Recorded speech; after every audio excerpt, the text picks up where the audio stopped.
Selamat datang dan selamat siang tentunya Bapak-Bapak dan Ibu-Ibu sekalian serta rekan-rekan media. Bagaimana kabarnya hari ini? Semoga semuanya baik-baik saja. Terima kasih sudah hadir di acara press conference penghargaan atlet PB Jarum berprestasi tahun 2021. Dan kita berjumpa lagi tentunya walaupun dalam virtual. Namun kita tetap merasakan kedekatan yang sama tentunya bersama saya Yuni Kartika yang akan memandu jalannya acara pada siang hari ini. Baik, rekan-rekan media dan juga para hadirin sekalian, sebelum kita memulai acara press conference pada siang hari ini, saya akan greetings dulu atau menyapa terlebih dahulu Bapak Yopi Rosimin selaku Program Director Bakti Olahraga Jarum Foundation dan juga Ketua dari PB Jarum. Pak Yopi, selamat siang. Siap Pak Yopi, terima kasih sudah hadir Pak di acara press conference pada siang hari ini. Para hadirin sekalian, itu tadi Pak Yopi Rosimin, dan tanpa berlama-lama lagi kita langsung akan meminta kata sambutan dari Bapak Yopi Rosimin. Silakan Pak Yopi. Ya, selamat siang teman-teman wartawan. Selamat siang semua atlet kita. Kita di sini banyak atlet, ada sekitar 50.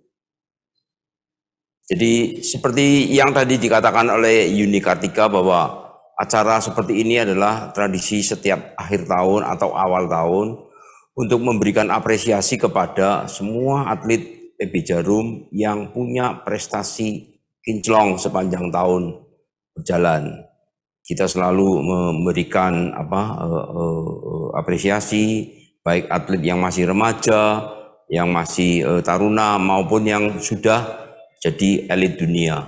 Kita selalu memberikan apresiasi terus-menerus sebagai bukti komitmen PB Jarum atau Jarum Foundation Bakti Olahraga untuk memberikan satu insentif atau satu challenging bagi bulu tangkis Indonesia agar kita terus mendukung support kepada badminton Indonesia agar menjadi negara yang disegani di dunia. Saya kira itu. Ya Pak Yopi, baik, artinya Pak memang ini sudah acara rutin yang diadakan untuk setiap pencapaian prestasi yang dibuat oleh atlet-atlet PB Jarum. Pertanyaan saya Pak Yopi, khusus Thomas Cup Pak Yopi 2020 setelah 19 tahun lamanya, gimana Pak Yopi tanggapannya? Thomas Cup kita sudah selalu menunggu-nunggu, menanti-nanti. Bahkan pada saat kita berulang tahun ke-50 di Kudus, kita itu punya janji kepada semua alumni bahwa nanti kalau Thomas Cup berhasil direbut, kita mau mengadakan reuni lagi yang lebih besar lagi. Nah, janji ini kita sudah terpenuhi, artinya Thomas Cup sudah direbut setelah nunggu 19 tahun, tinggal reuninya lagi cari waktu yang tepat. Kemungkinan nanti tanggal 28 April tahun 2022. Oke, siap Pak Yopi. Memang penantian 19 tahun ini tentu penantian yang tidak mudah, dan Pak Yopi terima kasih sekali lagi untuk kata sambutannya. Tentunya kita berharap sukses selalu prestasi untuk atlet-atlet PB Jarum ya Pak Yopi di tahun-tahun ke depannya.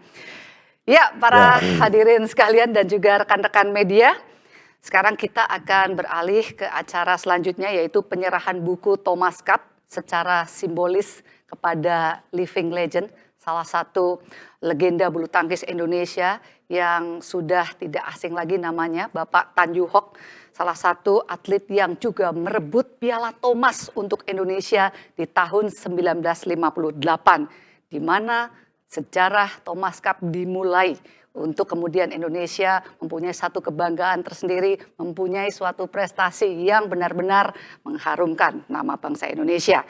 Dan sekarang saatnya saya akan memanggil tentunya yang pertama Bapak Tan Joo Hock selaku legenda bulu tangkis Indonesia, kemudian penulis buku Bapak Putra Permata Tegar Idaman, kemudian redaktur pelaksana harian Kompas Bapak Adi Prinantio.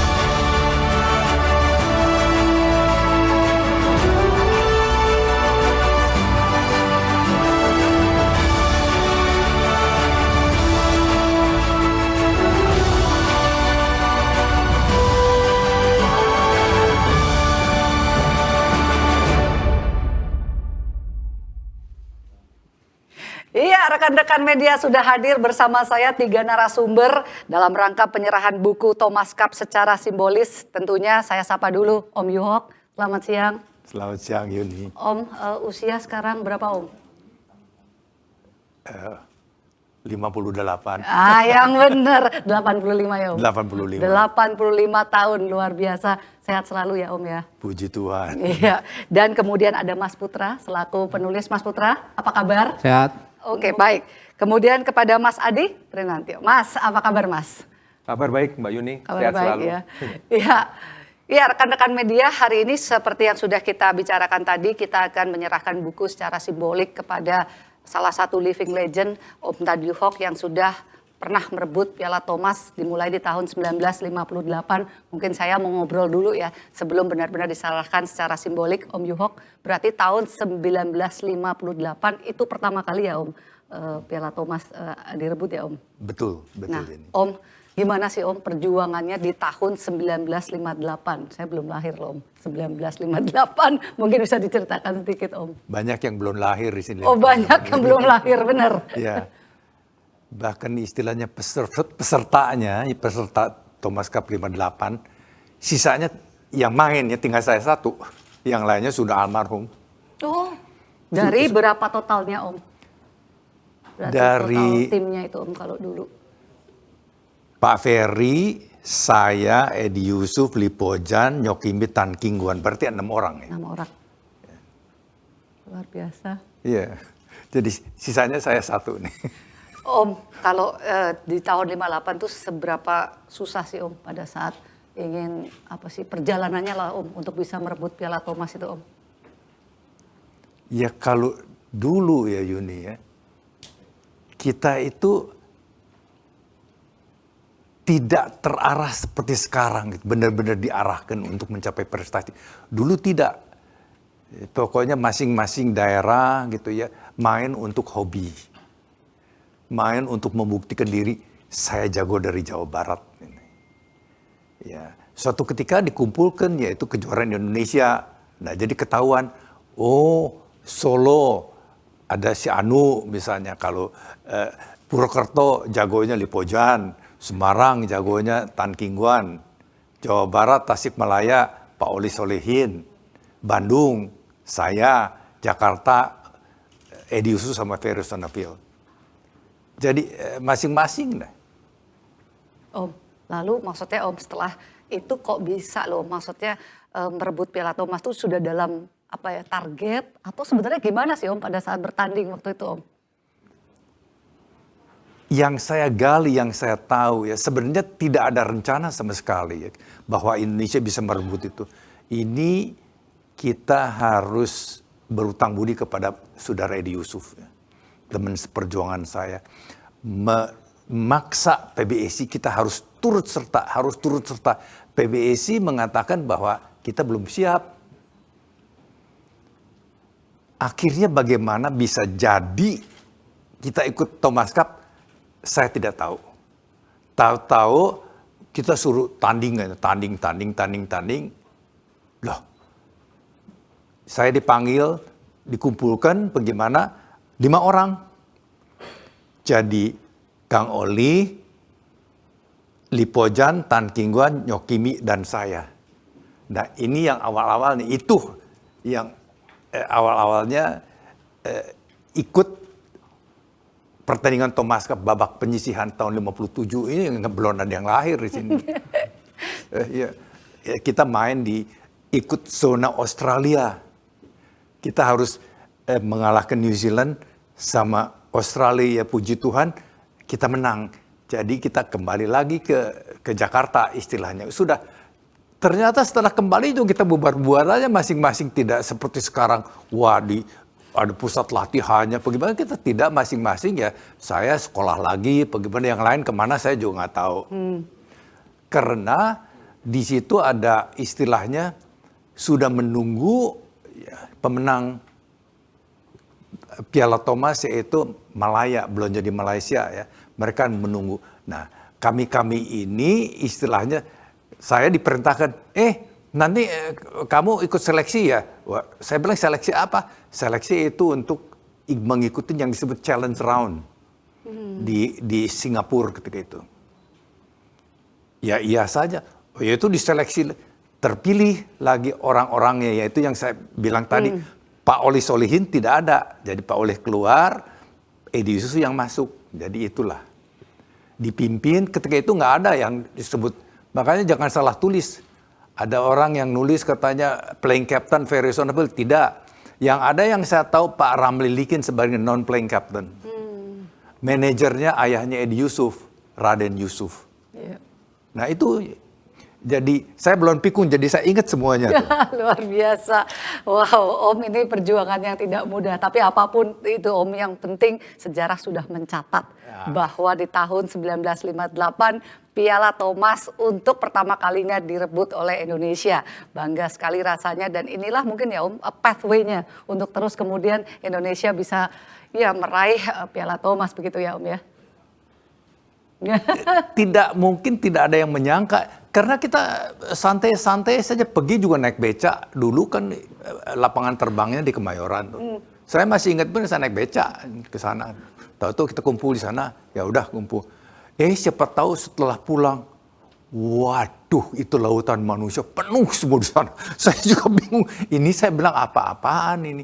Di situ merasakannya bahwa kami terharu lah. Ya Om. Iya Om. Aduh ya. Ya perjuangan yang tidak mudah tentunya ya Om Yuhok ya. Tapi perjuangan yang tentunya diteruskan juga oleh para pemain-pemain Thomas Cup yang lainnya, jadi ikut terharu lihat Om Yuhok.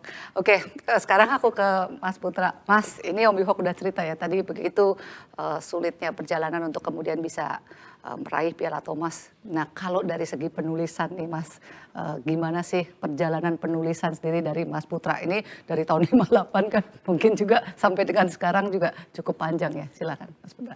Waktu pertama ditawarin nulis ini kan tahun 2019 ya. Berarti kan waktu itu Indonesia belum juara Thomas yang edisi ini kan. Iya benar. Jadi waktu saya ditawarin nulis itu, saya anggap ini ya sebagai bentuk ikhtiar kita menyiapkan kalau kita bisa juara. Karena posisinya di atas kertas waktu itu kita emang unggulan 1, materi tim lagi bagus dibanding beberapa tahun terakhir. Jadi pas saya ditawarin nulis, ya udah saya mau gitu kan.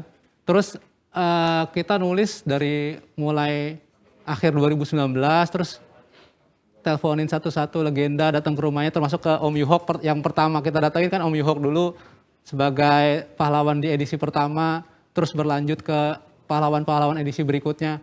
Kalau ditanya apakah susah, ya enggak, karena yang kita lihat aja kayak Om Yuhok ini kan ingatannya masih luar biasa ya. Jadi yang berikut-berikutnya kayak Ko Kris, Ko Rudiatono, semua ingatannya tuh masih sangat jelas soal kemenangan-kemenangan Indonesia di Piala Thomas. Jadi kalau untuk merangkai ceritanya dari saya pribadi tidak susah, karena emang beliau-beliau masih pada ingat semua memori kemenangan itu.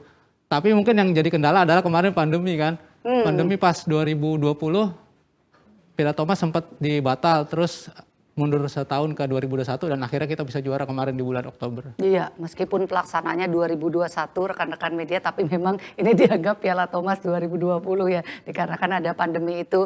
Dan iya, memang menulis sejarah ini susah-susah gampang atau gampang-gampang susah ya. Sangat tergantung narasumbernya, bergantung narasumber ini semua masih mengingat dengan jelas. Bagaimana bisa lupa ya Mas Putra, perjuangannya boleh dibilang sangat-sangat sulit ya dari awal sampai mungkin kalau hari ini sudah lebih comfortable, sudah lebih tertata begitu ya Mas Putra. Oke, dan sekarang kalau tadi bicara tentang penulisan, saya juga ingin bertanya kepada Mas Adi Prinantio nih selaku redaktur pelaksana harian Kompas. Foto dokumentasi juga tidak kalah sulitnya untuk dikumpulkan begitu. Begitu Mas Adi, gimana sih Mas proses untuk mengumpulkan foto-foto tadi ya, kemudian untuk bisa foto ini kan juga menceritakan ya sejarah yang lebih bahkan lebih visual mungkin begitu ya. Gimana Mas Adi? Ya, yang pertama Kompas merasa sangat terhormat bahwa foto-fotonya dijadikan menjadi bagian dari buku ini, karena Kompas sendiri selalu menjadi bagian dari sejarah perjalanan Indonesia. Jadi kru redaksi Kompas kan menyertai Indonesia, ada musibah, ada prestasi dan sebagainya, itu selalu terekam baik tulisan maupun foto Kompas.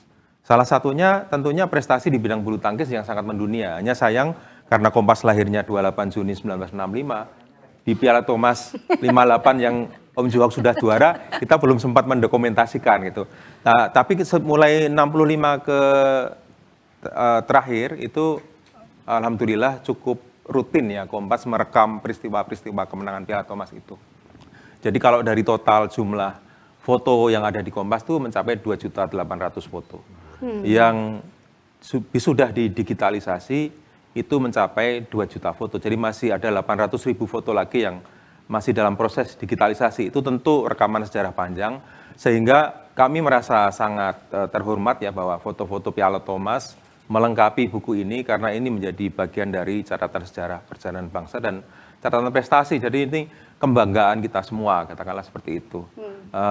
Saya masih ingat ketika 2002 misalnya, pahlawan Piala Thomas ketika itu Hendrawan ya, dan diundang ke istana, kemudian kami juga merekam ada foto ketika diterima Presiden Megawati. Ya, salah satunya seperti itu. Jadi ya ini tentu kesempatan yang sangat mahal dan kami senang sekali redaksi Kompas menjadi bagian dari buku Mas Tegar ini.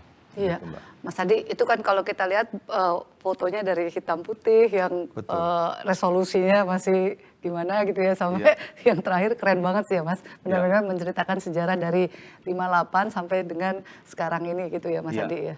Iya, jadi memang banyak yang masih dalam bentuk negatif, kemudian ada dalam bentuk positif gitu. Lalu mulai tahun 2000 foto-foto itu sudah mulai dalam bentuk porn digital ya, karena sudah mulai banyak wartawan yang memotret dengan kamera digital. Tapi pendigitalisasian foto dalam bentuk negatif dan positif itu yang butuh proses lama. Tapi bagi Kompas ya kita kan menjadi bagian dari sejarah bangsa itu ya, dan Piala Thomas tentu bagian yang sangat layak dikenang karena itu menjadi saksi bahwa Indonesia bisa sejajar dengan negara-negara lain dalam bulu tangkis. Iya, betul sekali. Sejarah Piala Thomas memang harus dicatat ya dan dibukukan, apalagi setelah 19 tahun lamanya akhirnya kembali juga itu Piala Thomas ke Indonesia. Baik, rekan-rekan media, sebelum acara penyerahan buku saya akan membuka sesi tanya jawab terlebih dahulu. Silahkan rekan-rekan media kalau ada yang ingin bertanya kepada narasumber kami yang sudah hadir di sini. Ada Mas Adi, ada Mas Putra dan juga Om Juhok. Oke, saya sapa dulu mungkin Mas Eki dari TVRI. Sudah ingin bertanya, silahkan Mas Eki. Halo, selamat siang, Ci Yuni. Iya, selamat siang. Silahkan Mas Eki mau nanya ke siapa? Ini ada 3 narasumber. Ya, selamat siang semua narasumber. Saya ingin tanya kepada Bapak Tanjung Hok. Mungkin Pak sehat-sehat selalu Pak. Ya, selamat siang Ya, Mas. Ya, Pak, topik kita hari ini kan lebih kepada prestasi yang maksud saya prestasi PB Jarum, atlet PB Jarum di pentas internasional dengan adanya apresiasi ini gitu kan, yang akan diberikan oleh PB Jarum juga gitu kan.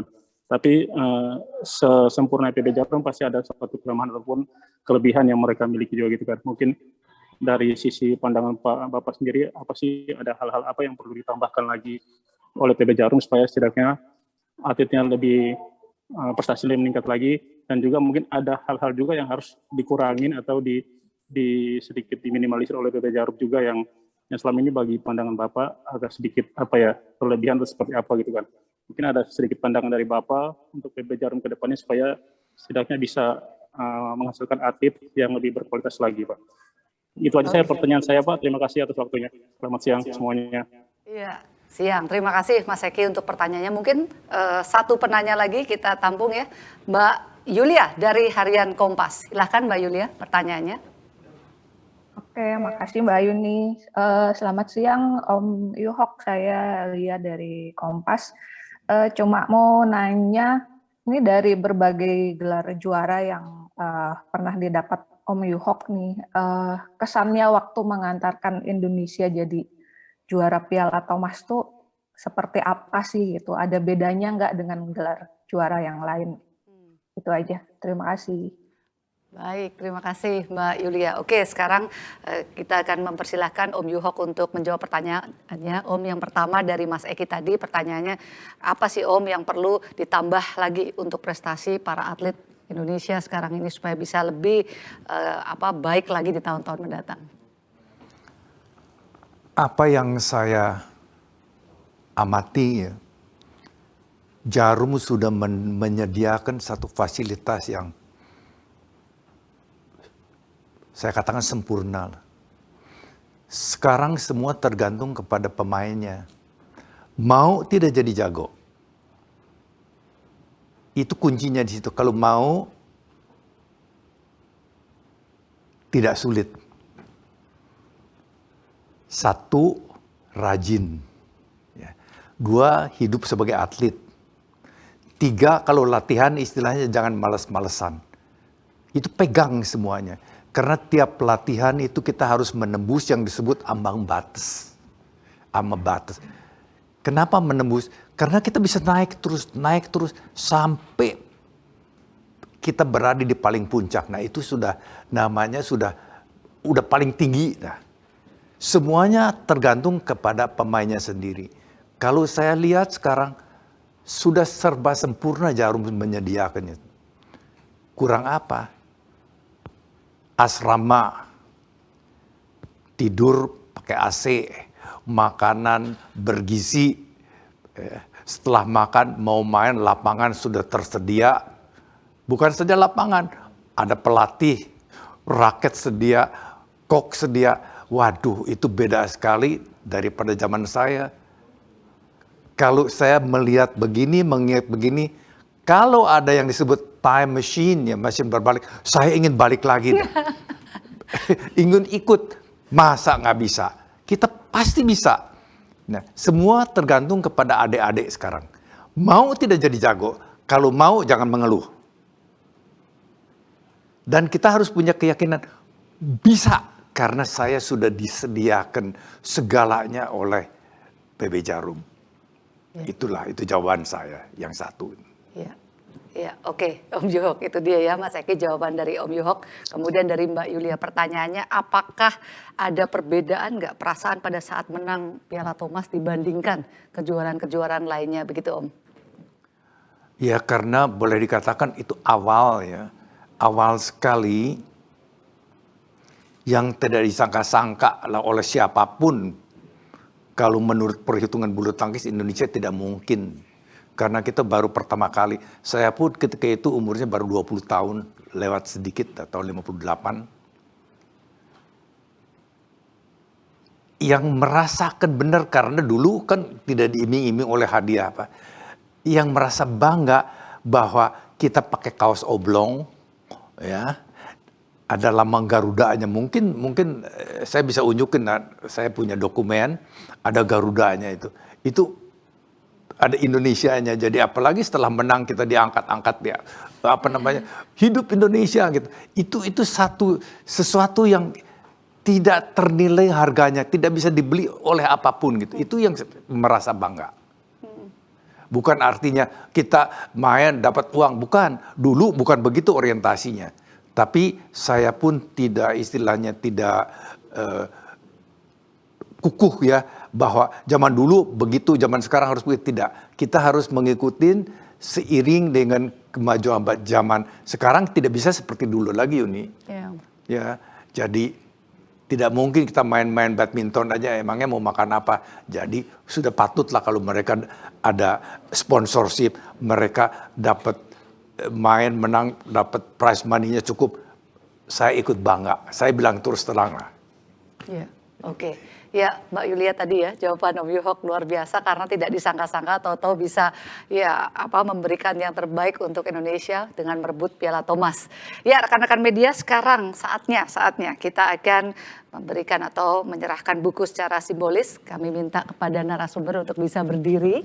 Mas Adi, Mas Putra dan Om Yuhok. Oke, yang pertama dari Mas Putra, Permata Tegar Idaman untuk menyerahkan buku kepada Om Yuhok. Iya, ini dia rekan-rekan media penyerahan buku ya secara simbolik dari Mas Putra sang penulis kepada Om Yuhok, sang legenda bulu tangkis Indonesia. Ya. Oke, selamat tentunya. Baik, terima kasih Mas Putra. Om, bukunya mungkin bisa ditaruh di kursi dulu Om. Terima kasih. Ya. Di sini saja Om dulu. Oke. Ya, masih berdiri.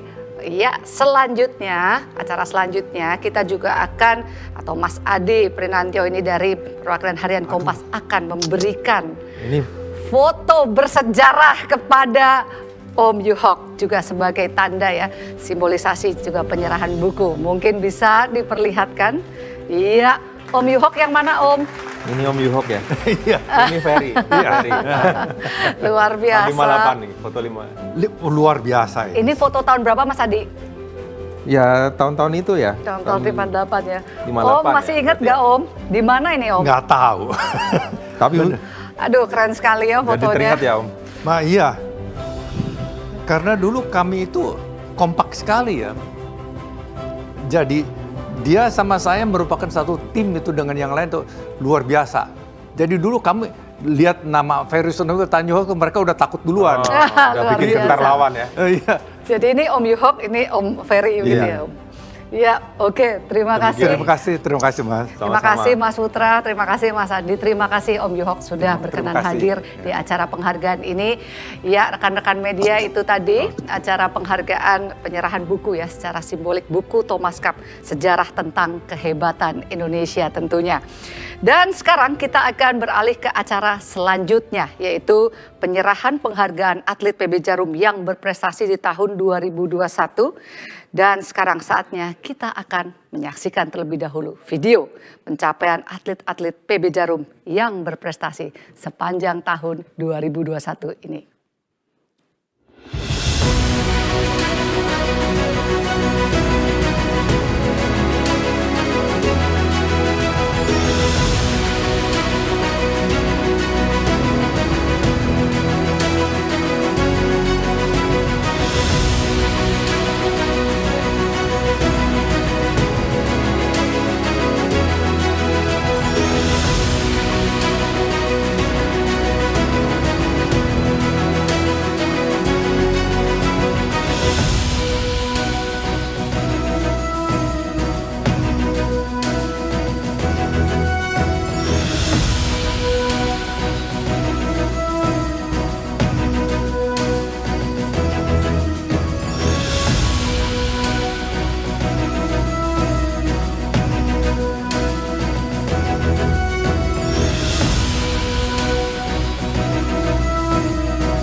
Iya, rekan-rekan media, itulah tadi video dari para atlet PB Jarum yang sudah meraih prestasi di tahun 2021 ini.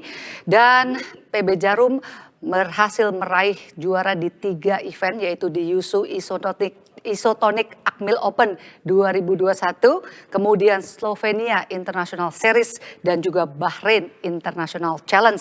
Total ada 17 atlet yang menerima penghargaan ini dan untuk kategori Yusu Isotonic yang akan diberikan penghargaan adalah atlet untuk U17 dan U19. Dan tentunya di tengah kompetisi yang mungkin tidak begitu banyak ya di tahun 2021 ini, atlet-atlet PB Jarum sudah berhasil meraih prestasinya dengan sangat luar biasa. Ya, dan sekarang rekan-rekan media, saatnya saya akan mengundang perwakilan atlet PB Jarum yang akan menerima penghargaan ini. Sudah hadir bersama saya tentu saja Mutiara Ayu Puspitasari, juara tunggal putri Slovenia International Series. Dan Mutiara, saya sapa dulu. Mutiara, apa kabar? Baik, Ci. Oke, selamat tentunya ya sudah berhasil menjadi juara tunggal putri di Slovenia International Series. Kemudian saya juga akan menyapa lagi Daniel Edgar Marvino dan Raymond Indra, Raymond Indra ya, juara ganda putra Bahrain International Challenge. Mana ini? Ini Edgar dan juga Raymond, apa kabarnya? Baik, Raymond, Ci. Edgar, apa kabar? Baik, Ci. Ya baik, terima kasih. Selamat ya untuk kalian sudah meraih juara ganda putra Bahrain International Challenge. Oke, saya mau tanyanya ke Mutiara dulu. Mutiara, manakah dia? Ya, Mut mau nanya. Sebenarnya kan untuk awalnya ini Slovenia ada 3 kejuaraan ya yang diikuti. 2 diantaranya adalah ada kejuaraan junior ya dari 3 rangkaian itu. Nah, pas ikut di International Series, target Mutiara sendiri sebenarnya apa? Waktu di Slovenia International Series sih nggak ada target tersendiri sih, Ci. Cuma mau maksimal aja karena kan baru pertandingan pertama kali setelah sekian lama. Terus kan ini juga bukan kejuaraan junior ya Mut, tapi gimana sih pas lihat drawing pertamanya tuh kayaknya maksudnya yakin bisa juara atau gimana Mut?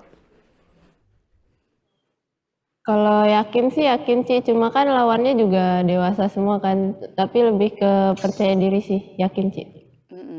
Mut, memang pesertanya kan itu sudah bervariasi ya, ada yang dewasa juga. Nah, gimana sih Mut caranya bisa untuk mengatasi pada saat itu ya istilahnya ketegangan ya, karena ini kan kejuarannya beda, tidak di Indonesia, di Eropa dan Mutiara bilang sudah tidak banyak kejuaraan yang diikuti di tahun 2021. Gimana Mut cara mengatasi ketegangannya? Lebih ke pikiran aja sih, Ci. Karena kan nggak mau nyanyain kesempatan karena udah tahu pandemi, jadi pertandingannya pasti lebih sedikit. Jadi begitu dikasih kesempatan pertandingan, mau ngasih yang terbaik. Terus bedanya apa Mut di kejuaraan nasional dan internasional? Perbedaan apa yang paling signifikan? Kualitas pemainnya juga lebih bagus sih, Ci. Variasi dari masing-masing negara mainnya beda-beda. Oke, nah sudah di tahun 2021, tahun depan apa target pribadi dari Mutiara? Mau di setiap pertandingan kalau bisa ngambil gelar, mau ngambil gelar, Ci. Asik, mau ngambil gelar juara di setiap pertandingan yang diturunin gitu ya Mut ya? Ya. Oke, semoga sukses. Ya, sekarang saya akan, terima kasih ya Mut, sekarang saya akan beralih ke Daniel Edgar Marvino. Edgar, halo Edgar. Halo, Ci. Halo, Ci. Mana dia? Iya, selamat ya. Edgar, ini kalau boleh dilihat nih sebenarnya bedanya apa sih bagi Edgar sendiri pertandingan di nasional dan internasional kemarin di Bahrain ya? Kalau di internasional kemarin kan ikutnya yang dewasa, Ci. Jadi lebih berat aja gitu. Kalau di nasional saya masih taruna. Iya. Nah, Jadinya tapi beda. Lawan-lawannya usianya lebih tua-tua. ya. Terus kenapa bisa juara tuh Edgar? Nah, lebih kepercaya diri aja sih. Mau ngasih yang terbaik. Iya. Susah nggak sih kalau misalnya ikut kejuaraan di Eropa gitu dibandingin dengan kejuaraan nasional? Kalau di Eropa hawanya lebih dingin gitu sih. Jadinya beda. Ya. Oke. Terus next targetnya apa Edgar? Targetnya kedepannya semoga lebih banyak gelar lagi, Ci. Wah, luar biasa. Setiap Ada yang pertandingan. diincar, spesial gelar yang diincar tahun depan? Tahun depan. Semoga ikut World Junior, Ci, WJC. Weh, sip, semoga ikut WJC dan bisa menang gitu ya.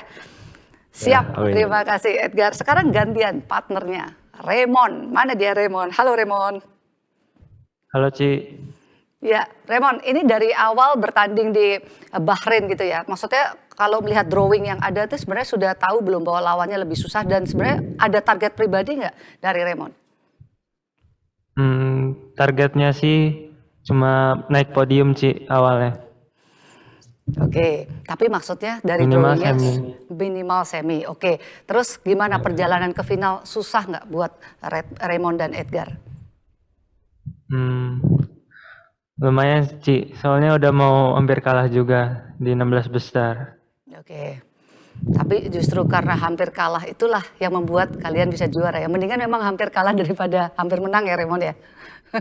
Iya, Yang Ci. lawan siapa yang hampir kalah Raymond? Kenapa sih? Lawan siapa yang pada saat 16 besar itu hampir lawan kalah? India. Lawan India. Lawan India. Oke. Oke, baik, sukses terus tentunya buat Raymond dan juga Edgar di turnamen-turnamen berikutnya. Terima kasih Raymond untuk wawancaranya. Ya, ya tentunya terima kasih juga dan selamat kepada tadi Mutiara, Raymond, Edgar dan juga para atlet lainnya yang sudah meraih berbagai gelar juara di 3 turnamen tadi, Yusu Isotonik, Bahrain dan juga Slovenia. Dan mudah-mudahan ke depannya mereka bisa berprestasi lebih baik lagi. Rekan-rekan media, untuk pencapaian yang sudah mereka raih di tahun 2021, maka kita akan memberikan atau PB Jarum memberikan penyerahan apresiasi dengan nilai sebesar Rp10.950.000 kepada 17 atlet PB Jarum yang sudah berprestasi di tahun 2021. Tentu saja ini pencapaian yang sangat luar biasa. Atlet PB Jarum berprestasi di tahun 2021. Selamat kepada mereka, mudah-mudahan kedepannya prestasinya lebih baik lagi para atlet PB Jarum untuk mengikuti event-event kedepannya di tahun 2022 yang tentunya sudah menunggu dengan cukup banyak. Ya, rekan-rekan media tadi sudah kita saksikan bersama penghargaan untuk yang meraih gelar juara di tahun 2021 dari atlet PB Jarum. Sekarang juga masih atlet PB Jarum. Tapi kita akan memberikan penghargaan kepada peraih juara Indonesia Open di tahun 2021. Dan juga sekaligus hat-trick 2018, 2019, 2020 tidak ada event, jadi tahun 2021 ini di World Tour Super 1000 dengan ini kategori tertinggi ya karena hanya ada 3 kejuaraan di tahun sepanjang tahun yaitu Indonesia Open, China Open dan tentunya All England. Dan sekarang saya akan memanggil Kevin Sanjaya Sukamulyo untuk hadir juga bersama kita di sini.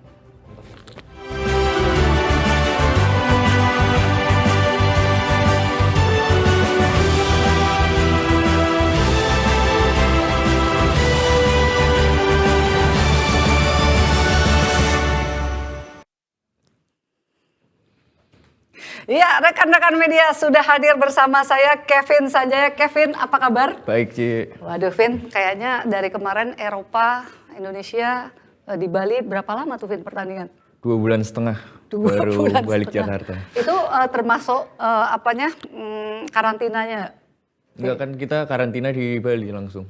Jadi kita nggak ada karantina aja. Pokoknya 2,5 bulan full ya pertandingan terus dan karantina. Gimana sih rasanya, Vin? Ini kan kita nggak pernah loh, semua pemain nggak pernah istilahnya tuh pertandingan panjang gitu ya, Vin? Iya, saya juga pertama kali sih dalam hidup saya. Gimana, Vin, rasanya, Vin? Banyak itu kayak gitu. Ya capek banget lah, pastinya capek banget dari sisi lebih mentality kali ya. Karena kan kita harus fokus terus, tiap mau main kan besoknya kita harus mikir dari hari sebelumnya, lawannya siapa, harus persiapin apa. Ya pastinya kayak dari sisi mentalitinya capek banget sih. Vin, tapi kan belum, ya itunya oke. Terus juga bubble-nya gimana sih? Maksudnya kan nggak bisa kemana-mana, harus juga terus ada di dalam tempat itu terus gitu, gimana, Vin? Iya, ya pastinya apa ya? Ya nggak senyaman kayak biasanya lah, kalau pertandingan kan kita bisa cari makan, keluar dan lain-lain. Cuma ya keadaannya kayak gitu, nikmatin aja lah sih. Iya benar, Vin. Karena memang keadaannya juga harus dihadapin juga semua ini juga ya atlet ya, Vin ya. Ini keadaan extraordinary lah, tidak pernah terjadi ya, Vin. Bayangin dua piala kejuaraan Eropa, kemudian nyambung lagi kejuaraan di leg Asia begitu ya, Vin.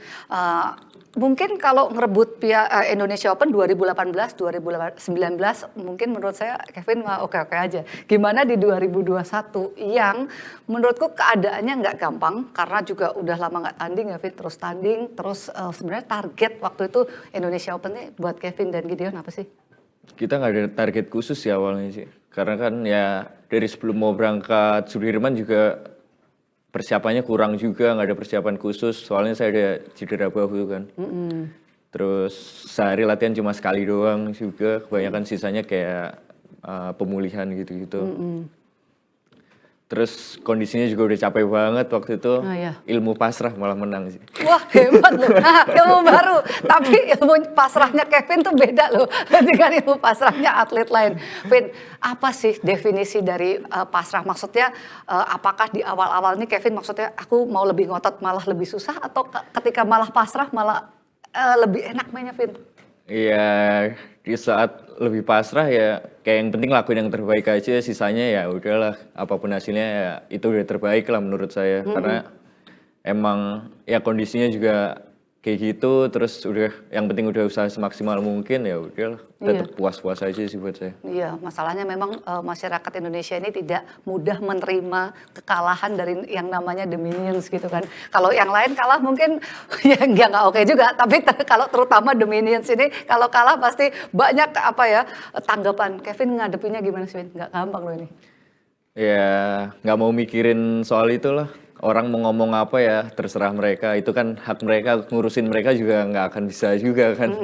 Jadinya yang penting saya jalanin hidup saya, menikmati hidup saya lah. Iya, Vin, sebenarnya kalau harus dilihat, kalau lihat grafiknya sih dari Eropa mulai Jerman Open ya, udah membaik gitu sampai kemudian di Tour Asia ini sejauh ini. Kevin, gimana dengan pencapaian di 2021 ini buat Kevin sendiri? Ya pastinya saya sangat bersyukur lah sih bisa berapa kali final, 5 final ya dari 7 pertandingan. Ya pastinya udah lebih dari cukup dan sangat bersyukur lah bisa dapetin hasil itu sih. Iya, dengan Vin kondisi yang ada ya, maksudnya kondisi Kevin Gideon yang ada, belum lagi bolanya tuh berat ya Vin.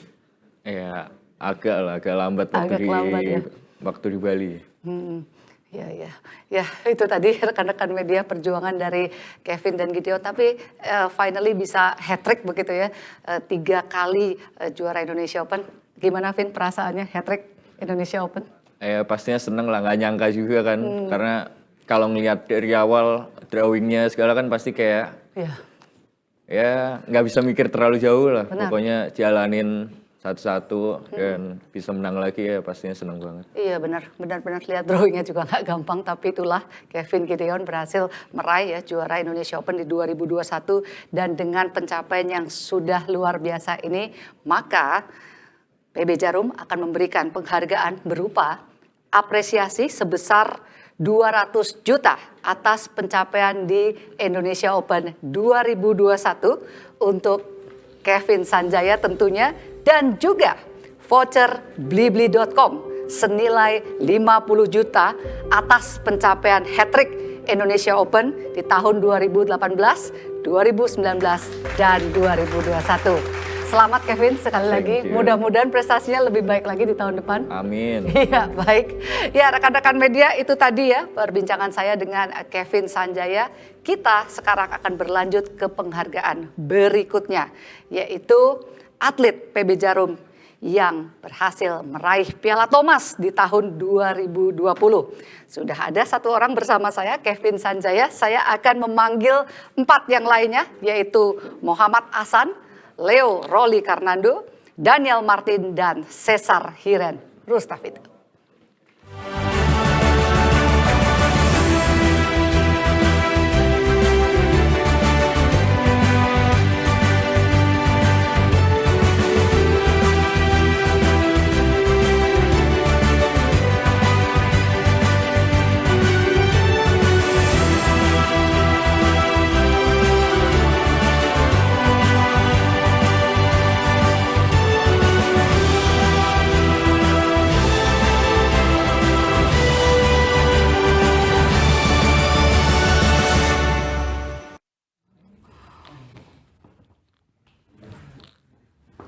Iya, rekan-rekan media sudah hadir bersama saya pahlawan dari atlet PB Jarum yang sudah berhasil meraih Piala Thomas di 2020.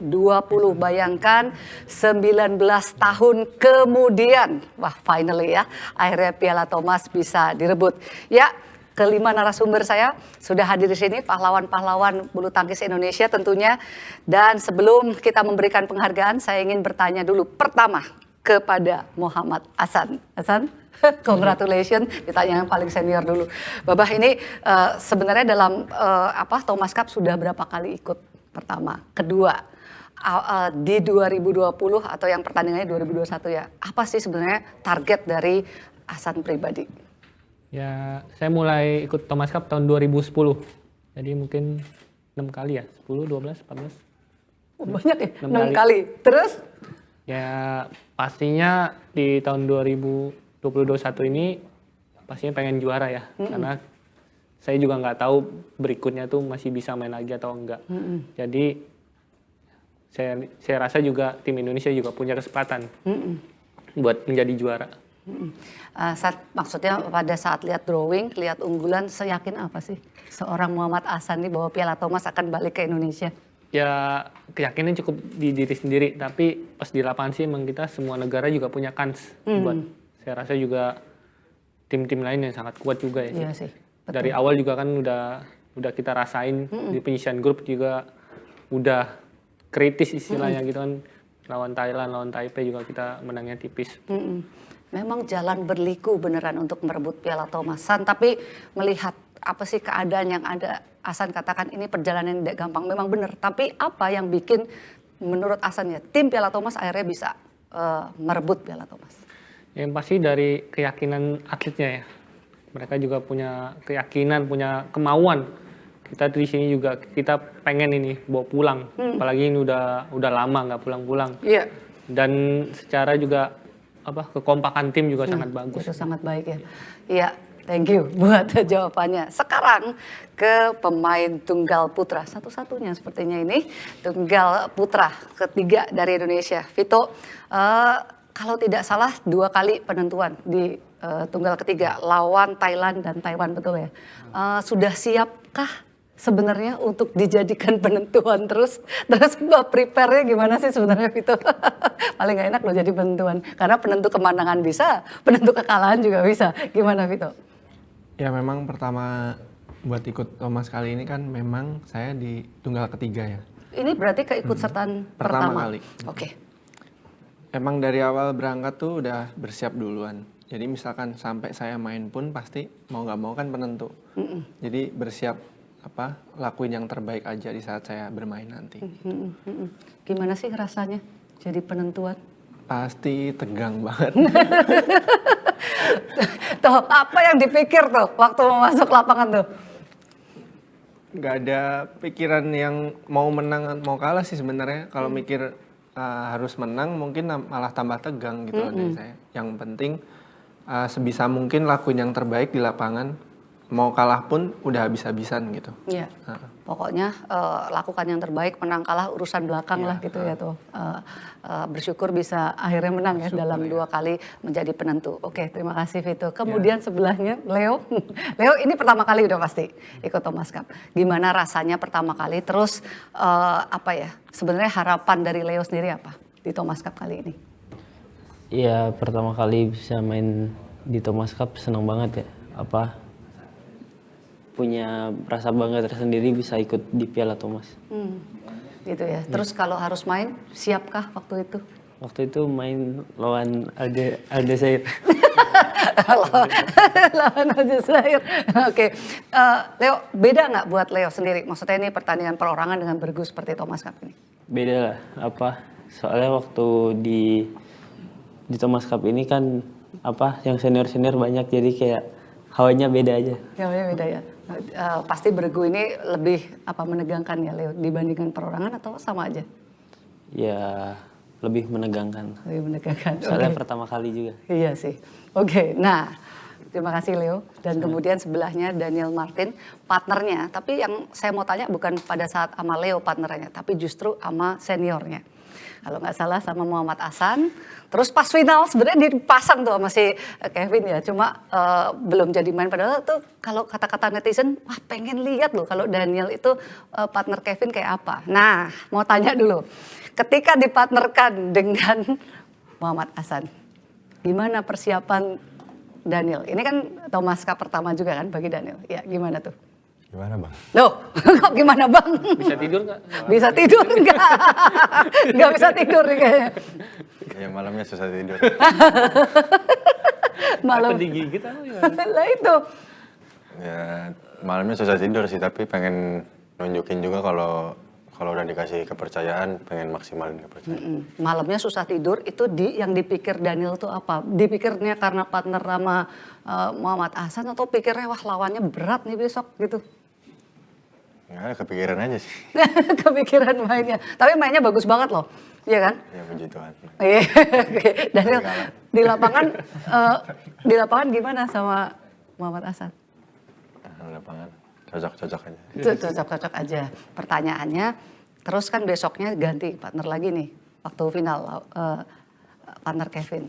Gimana perasaannya? Final loh. Kalau misalnya main beneran gimana? Misalnya main beneran. Nggak tidur lagi. Enggak, ini udah tidur bro. Nggak tidur terus. Enggak. Yang mau main nggak tidur ya. Beneran susah tidur ya? Enggak, pas itu enggak susah tidur. Yang kedua, kan udah yang pertama udah susah tidur.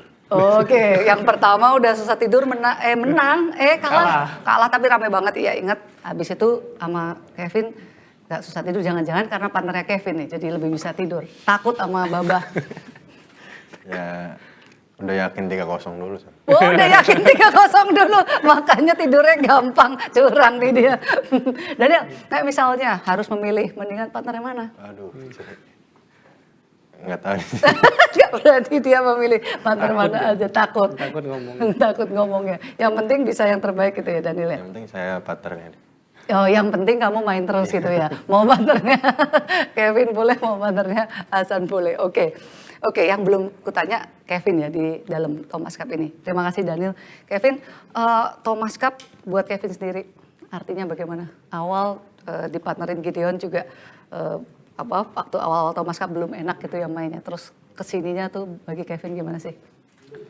Ya pastinya main bergu beda ya sama main perorangan kan. Kalau perorangan kayak ya menang kalah kita sendiri. Kalau bergu kan ada tim. Lebih tegang dan lebih seru sih sebenarnya. Vin, tapi di dalam keadaan maksudnya tidak begitu fit lah dalam tanda kutip ya pada saat itu tetap harus main final dengan Daniel. Gimana Vin? Ya apa ya? Kayak tantangan tersendiri juga buat saya pribadi ya sebenarnya. Kalau bisa kasih yang terbaik ya pastinya senang juga. Terus ada tegangnya juga karena kan nggak pernah pertandingan, terus kalau harus main langsung final juga lawannya juga nggak gampang juga kan pastinya. Ya itu salah satu ketegangan juga sih buat saya pribadi karena menang kalah kan itu benar-benar penting banget kan. Iya betul. Nah makanya harus tetap siap lah ya dengan keadaan itu. Tapi partnernya Daniel gimana menurut Kevin? Ya dia cukup berbakat, sangat baik. Tuh, cukup berbakat, sangat baik lo katanya. Gimana, Nil? Bener ya? Yes. Apa katanya? Biasa aja kan. Biasa aja, oke. Ya, itu tadi ya.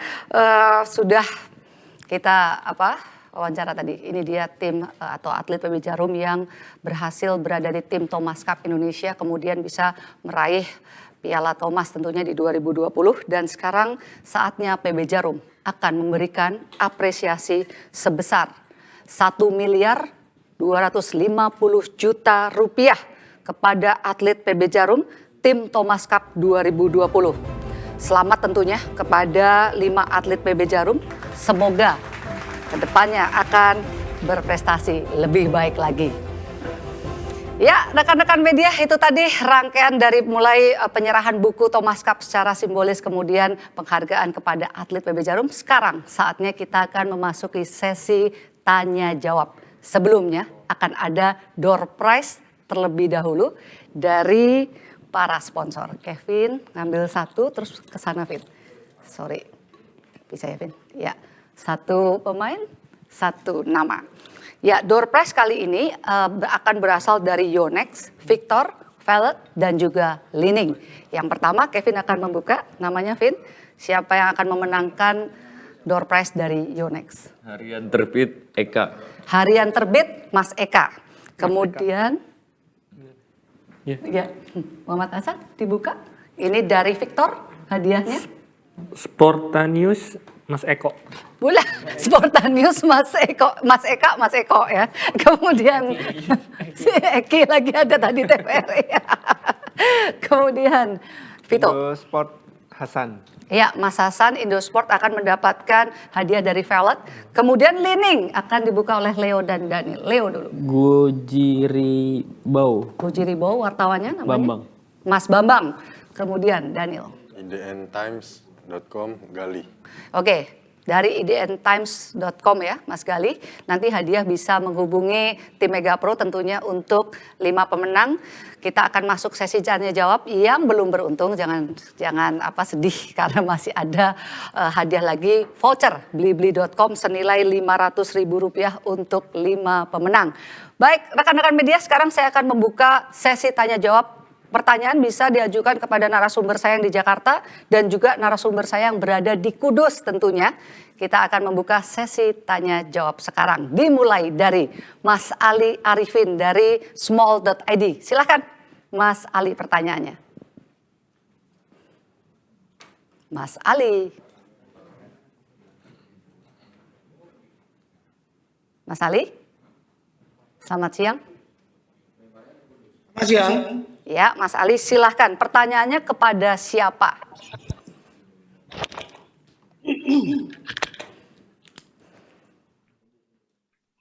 Mas Ali. Pertanyaan kepada Pak Yopi. Pak Yopi, oke. Silahkan Mas. Ya. Selamat siang menjelang sore Pak Yopi. Ya, siap.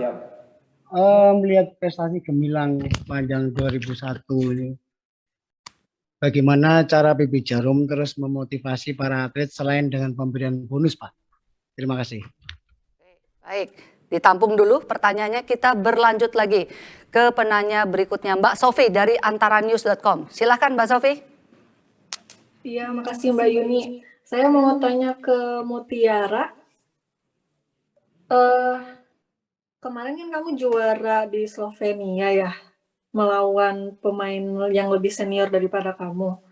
Apa yang kamu pelajari dari Korosi ya kemarin ya, lawannya dari Korosi, dan apa yang kamu kagumi dari dia? Terus kedua, ada nggak sih atlet bulu tangkis Indonesia yang jadi panutan kamu selama ini? Itu aja Mbak, terima kasih. Thank you Mbak Sofi. Oke, berarti ini akan menjawab tim dari Kudus. Pak Yopi dulu, silahkan Pak Yopi. Ya, motivasi buat atlet untuk berprestasi saya pikir banyak ya. Diberikan serangkaian turnamen sepanjang tahun, kemudian juga dikasih tantangan, pencapaian-pencapaian yang belum pernah tercapai. Bagi atlet itu misalkan asalnya dari Ngawi ini, belum pernah ada pemain nasional dari Ngawi. Betul enggak? Saya enggak tahu dong. Jadi tantangannya seperti itu. Mutiara harus bisa menembus batas menjadi orang Ngawi pertama yang menjadi juara di Slovenia saya kira. Dan juga yang lain-lain sama. Yang di Platnas juga sama, pasti juga punya tantangan. Kevin belum pernah jadi juara dunia. Mungkin tahun depan akan muncul Daniel Martin sama Leo pernah jadi juara dunia junior, juara dunia yang dewasa, coming soon gitu.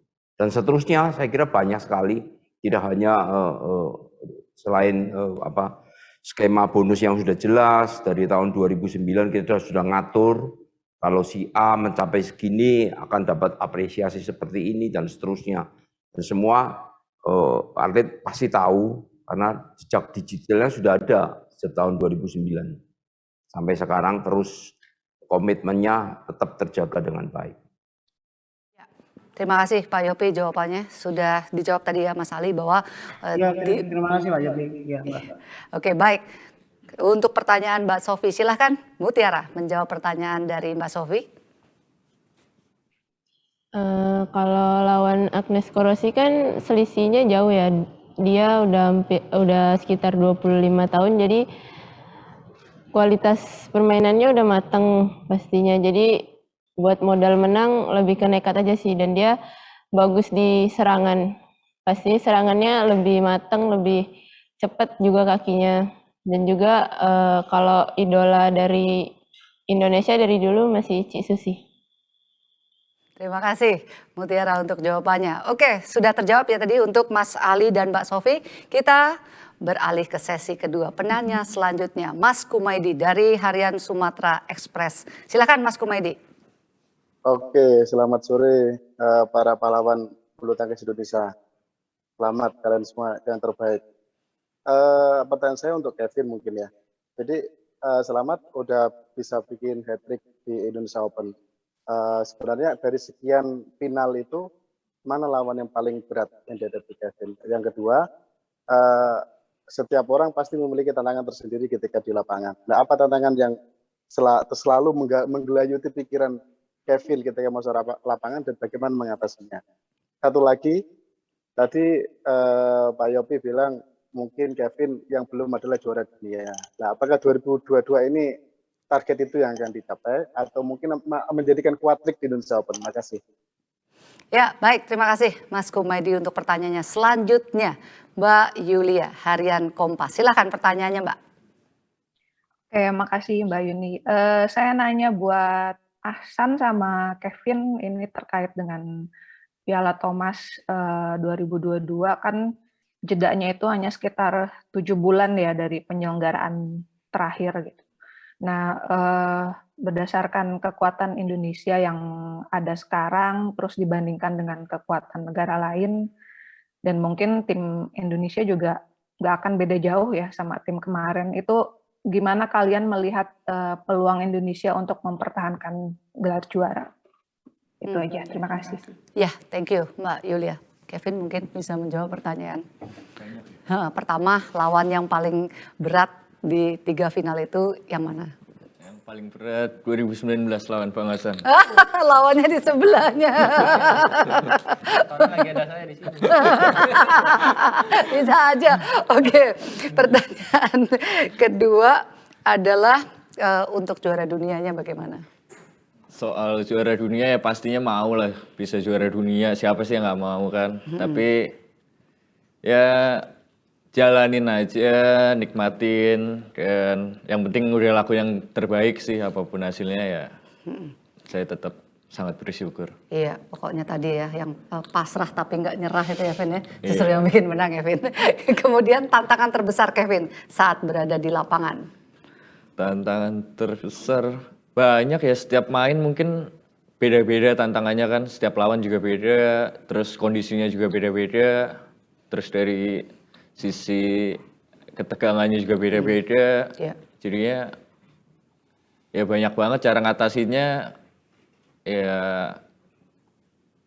udah harus apa ya? Ya tetap fokus sama mainnya lah intinya.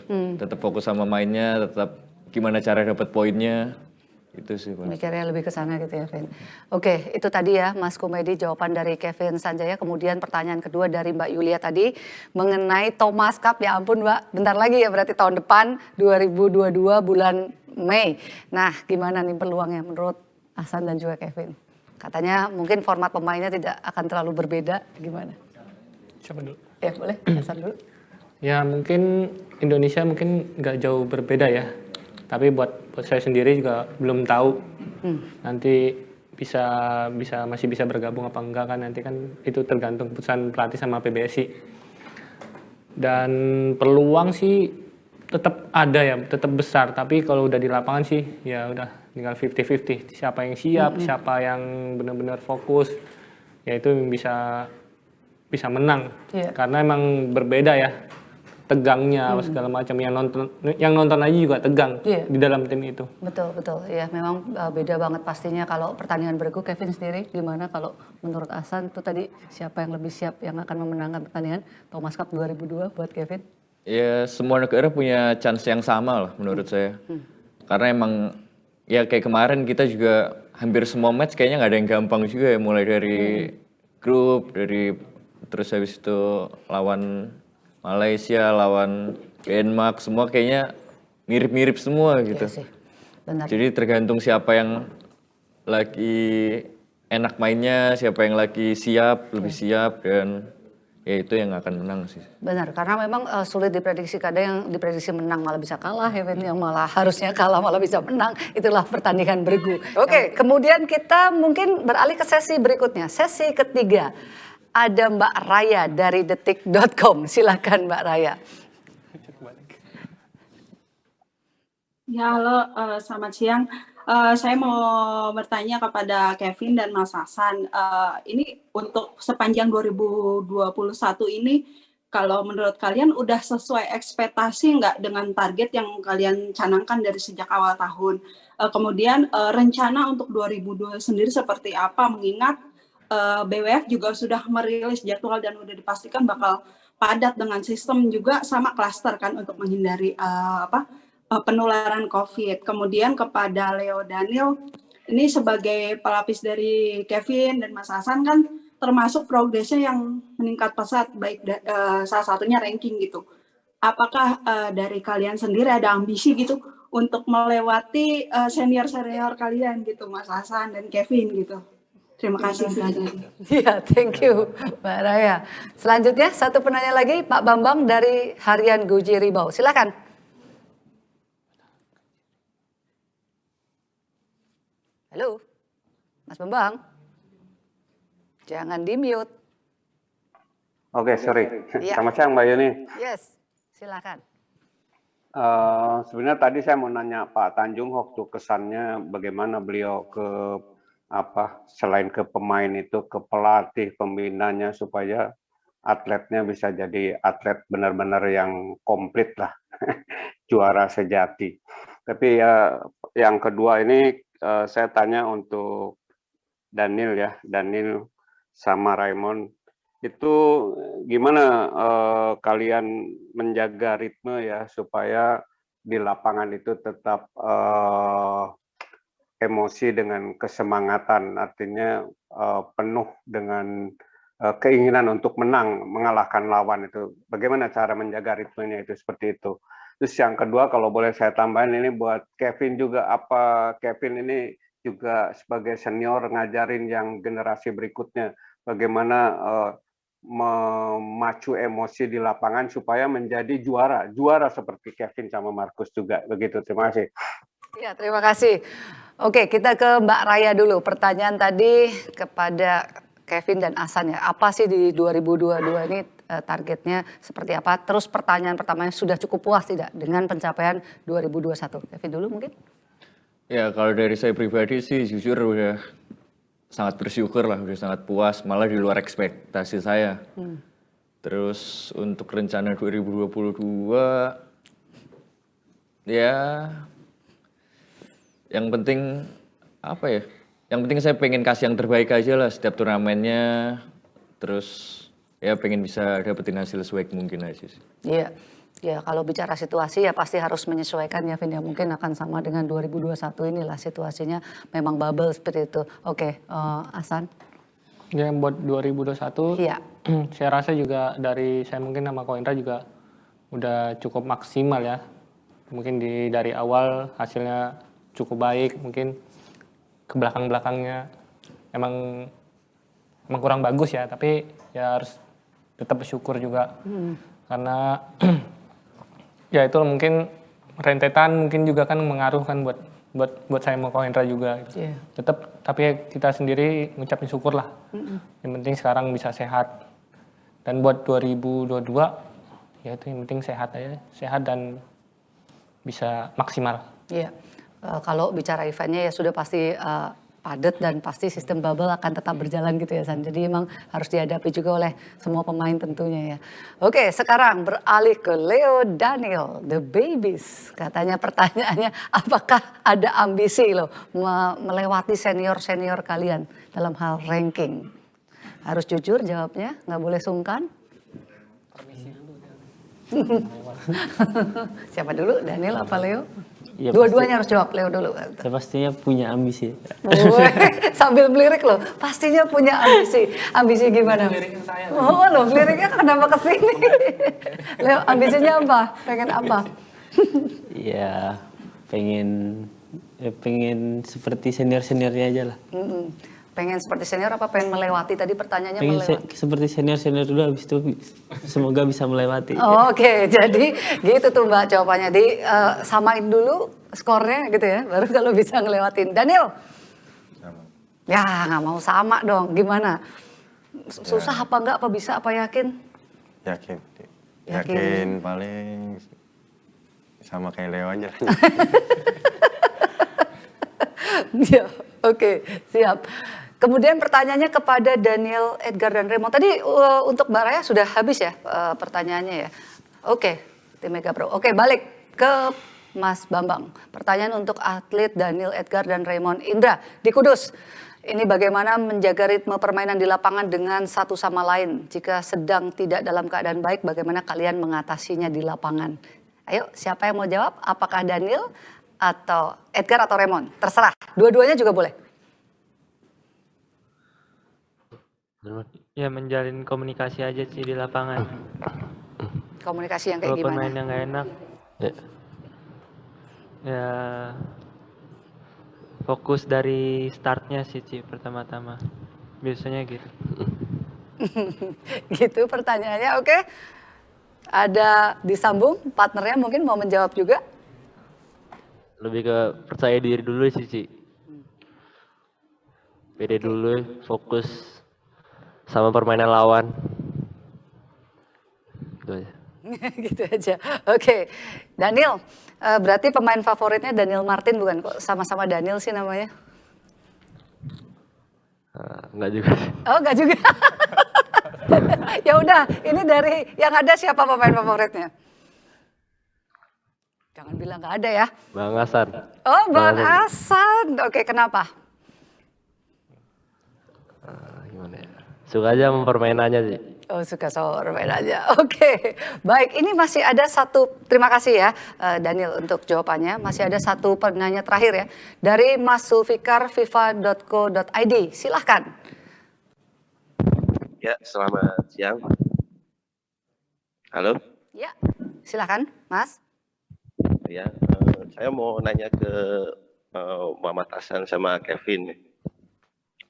Ada pesan khusus nggak buat para pebulu tangkis junior yang sudah berprestasi? Apakah ada tips gitu agar mereka bisa mempertahankan konsistensinya? Gitu aja, makasih. Ya, terima kasih Mas Zulfikar. Silahkan. Ada pesan khusus dari Baba dan juga Kevin. Siapa dulu? Ya pasti mereka harus jangan cepat puas ya apa yang mereka raih saat ini. Karena perjalanan mereka masih sangat jauh, jauh banget juga enggak. Kan kita umur atlet juga kan nggak ada yang tahu. Iya sih. Jadi sekarang ini udah ada jalannya, bekerja keras, benar sungguh-sungguh. Ya. Terus ya misalkan kalah pun jangan patah semangat sih. Semangat terus lah pokoknya. Yeah. Mereka kan masih mengejar. Betul. Saya rasa juga mereka ini semua juga punya potensi untuk menjadi juara-juara. Iya, itu dia pesan dari Muhammad Hasan. Kevin? Ya pasti yang paling penting jangan pernah puas ya. Di saat udah dapetin ya mungkin udah dapetin gelar atau apa yang dia mau ya jangan pernah puas sih karena masih banyak lah yang bisa dicapai. Iya, jalan masih panjang dan kompetisi terus berjalan ya, Vin. Jadi juga harus mempersiapkan diri sebaik mungkin. Oke, itu sudah sesi 1 tanya jawabnya tim Mega Pro. Oke, berarti sekarang bagi-bagi voucher blibli.com, betulkah? Ada 5 pemenang, betul, untuk voucher blibli.com sebesar Rp500.000. Akan diundi lagi. Sini. Ya, silahkan, sorry. Tetap dalam format yang sama, mengambil 1 nama untuk 1 pemenang. Oke, mulai dari Kevin dulu. Vin, siapa Vin? Media Indonesia Akmal. Oke, Mas Akmal, Media Indonesia. Berhasil memenangkan voucher blibli.com Rp500.000. Selanjutnya, Muhammad Hasan. Akurat.co, Mas Dimas. Mas Dimas, akurat.co. Vito. TVRI Eki. Oke, TVRI Mas Eki. Silahkan. Next, Leo. Sangbau Muha. Siapa? Muha. Mas Muha dari Sangbau. Oke. Daniel.